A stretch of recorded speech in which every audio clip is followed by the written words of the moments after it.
Gracias, señor presidente. Lo que corresponde en primer lugar es que reconozcamos, agradezcamos a las demás bancadas el haber votado la posibilidad de esta intervención, ya que hace una semana, cuando recién había regresado de la República de Haití, a donde concurría a participar de un coloquio internacional por los 100 años de la invasión yanqui a Haití, junto con una compañía representante también del Comité de Apoyo a la Lucha del Pueblo Haitiano. Los 5 minutos quedan cortos. Lo mismo pasó el otro día cuando el diputado Luz Puig hacía referencia al tema en el mismo sentido, y por eso los 15 minutos creo que nos servirán para poner en consideración de esta Cámara y de la opinión pública nuestra visión de la situación que vive hoy el pueblo haitiano con la ocupación por parte de las tropas de la MINUSTAH. Parte de la larga historia de agresiones que ha sufrido el pueblo haitiano desde la temprana independencia en 1804, que desató la ira imperial, primera república independiente y además república negra, pasando por la invasión yanqui en 1915 hasta la actual situación que arranca con el golpe de Estado que destituyó al presidente electo legalmente, Aristide, y ante la nueva intervención de los marines, terminó concretándose en el 2004 la llegada de los llamados cascos azules en una mal llamada misión de paz. Ya van 11 años de ocupación por parte de los cascos azules, en la que participa lamentablemente el ejército Uruguay, a través de su ejército. Digo ocupación porque no hay otra forma de definir la situación que hoy se vive en Haití. La fachada de la misión de paz encubre en realidad una política que apunta al sometimiento de un pueblo según la voluntad del imperialismo yanqui y la voracidad de las multinacionales. ¿Para qué están los cascos azules en Haití? Según la versión oficial, lo que se nos dice es que la misión de los cascos azules apunta a ayudar a la democratización de Haití y a fortalecer las instituciones haitianas. Falso. En Haití no hay democracia. El actual presidente fue colocado por mandato del imperio. Fue el candidato tercero más votado en las elecciones del 2009. 50 días demoró el Consejo Electoral para poder emitir un pronunciamiento bajo fuertes presiones, durísimas presiones del mando militar y de la embajada norteamericana, y terminó nombrando al candidato Augusto del Imperio. Hasta ahora Haití no tiene parlamento. Fue quedando desarticulado por el cese del mandato de los legisladores. Cuando hubo parlamento, votó 2 veces por el retiro de las tropas de ocupación. Seguramente se va a argumentar que hubieron elecciones el pasado domingo 9 de agosto. Estas elecciones fueron un nuevo fiasco, una nueva bofetada a la conciencia democrática del pueblo haitiano y de los pueblos de América Latina. Una participación que no superó, se habla de un 15 o un 20% del electorado, en medio de la violencia, muertos, detenidos, denuncias de fraude. En relación a esta elección del domingo 9, dice el profesor Camille Chalmers, profesor universitario, referente intelectual y político de las fuerzas democráticas y antiimperialistas de Haití: la experiencia del domingo 9 fue muy frustrante para los haitianos, que tuvimos un proceso electoral totalmente controlado desde el exterior. Un aparato electoral colonizado, y realmente eso resultó el domingo en una situación bastante confusa. No solamente muchos errores técnicos, sino que además una participación muy débil, muy poca gente fue a votar, y fueron muchas las agresiones originadas de los 2 partidos políticos que están ligados al poder, que están cerca del presidente Martelly. Dice el profesor Chalmers: es imposible tener buenas elecciones en una situación de ocupación, en una situación donde no hay soberanía real. el mismo aparato electoral, los fondos están siendo controlados por agentes externos que impusieron, por ejemplo, la compra de contratos para imprimir las boletas electorales en Dubái y la compra de materiales electorales en África del Sur, lo que es totalmente ilógico, sobre todo porque son cosas que se pueden fabricar fácilmente en el país.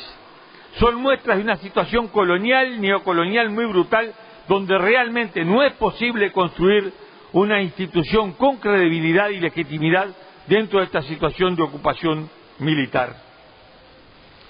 Se dice que las tropas de las Naciones Unidas están allí para asegurar el respeto a los derechos humanos. Falso. Las tropas de ocupación son utilizadas principalmente para reprimir manifestaciones populares. Estuve en Cité Soleil, el barrio más grande de Puerto Príncipe. Ahí pude ver las perforaciones de metralla de los tanques o de helicópteros artillados provocadas por el batallón brasileño al reprimir un levantamiento popular en este barrio, levantamiento popular contra la ocupación extranjera en la Navidad del 2006, con el saldo de mujeres, niños, civiles muertos y sin ninguna responsabilidad por parte de las tropas de ocupación. Otra constante son las denuncias de abuso y violencia sexual, de la que Uruguay no quedó afuera. Recordaremos todos lo que fue el caso del joven haitiano que terminó en los juzgados uruguayos. Pero hace pocos días, y sobre este tema de la violencia sexual, vuelvo a citar al profesor Camille Chalmers, donde nos informa que durante la ocupación se han producido varios escándalos de explotación sexual, de violaciones masivas contra mujeres y niños y niñas. Incluso hubo un caso documentado en un barrio de la zona sur de Puerto Príncipe, donde 108 cascos azules de Sri Lanka fueron convictos de violación masiva contra la población. Fueron repatriados y hasta ahora, 8 años después, no ha habido un solo juicio. Las mismas Naciones Unidas han hecho un informe hace unos meses en el que documentó casos extremos de violación contra 272 mujeres en el curso de este tiempo.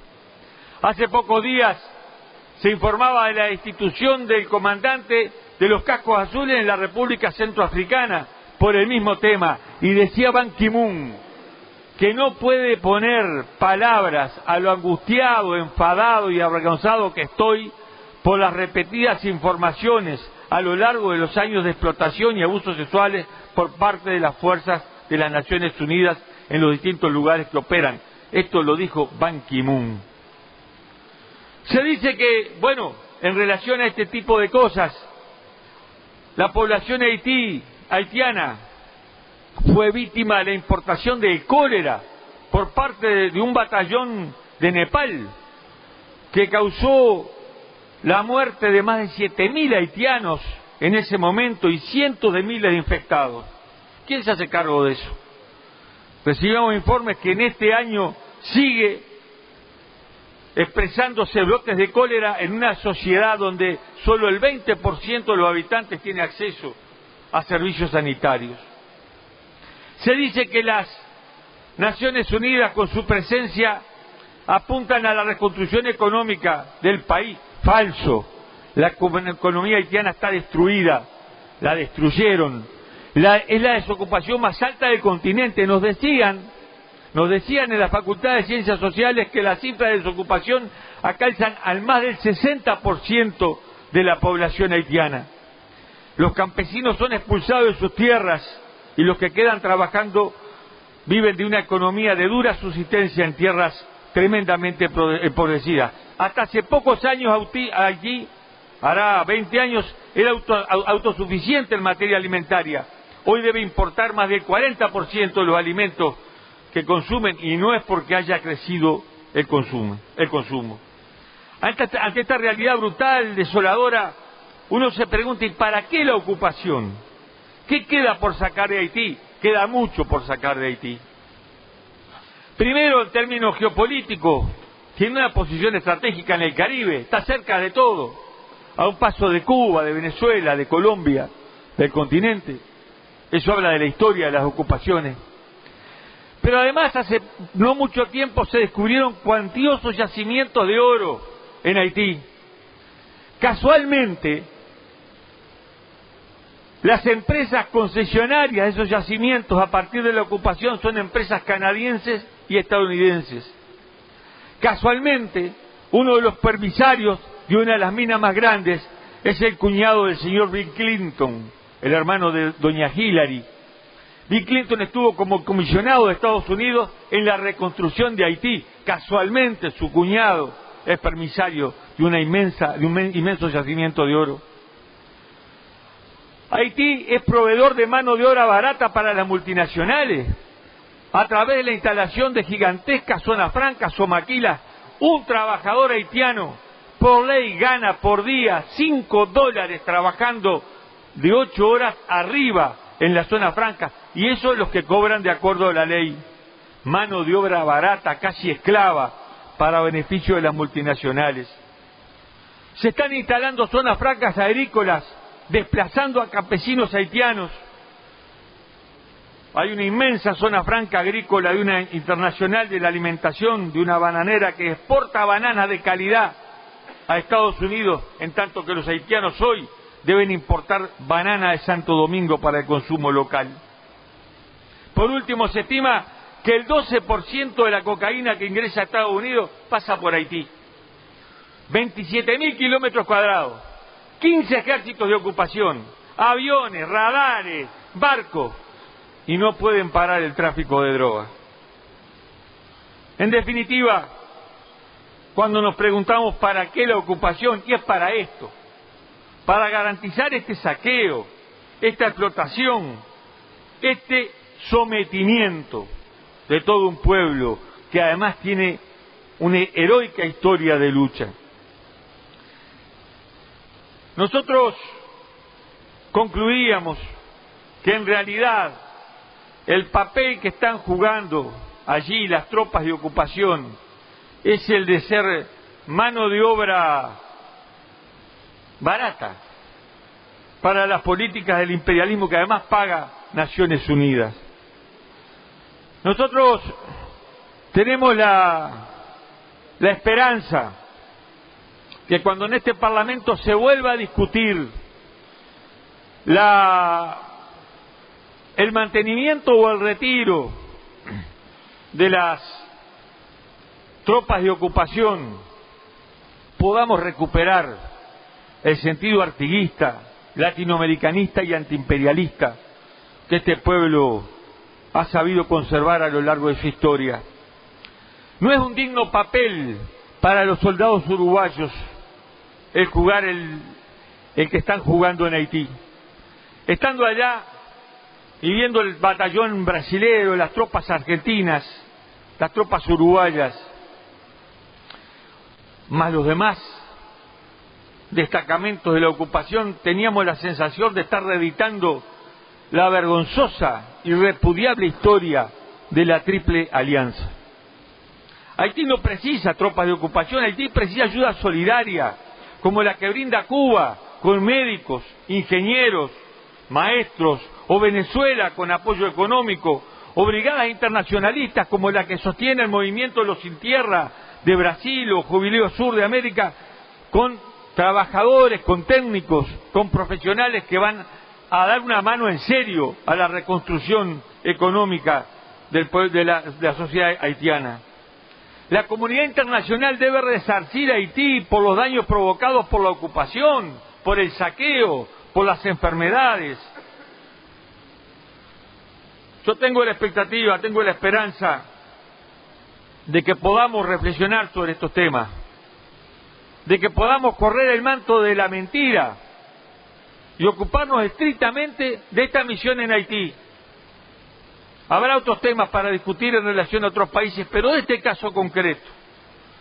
Y que cuando votemos, votemos decididamente por el retiro de las tropas uruguayas de Haití y sumemos a nuestro país a la lucha por el retiro de todas las tropas de ocupación.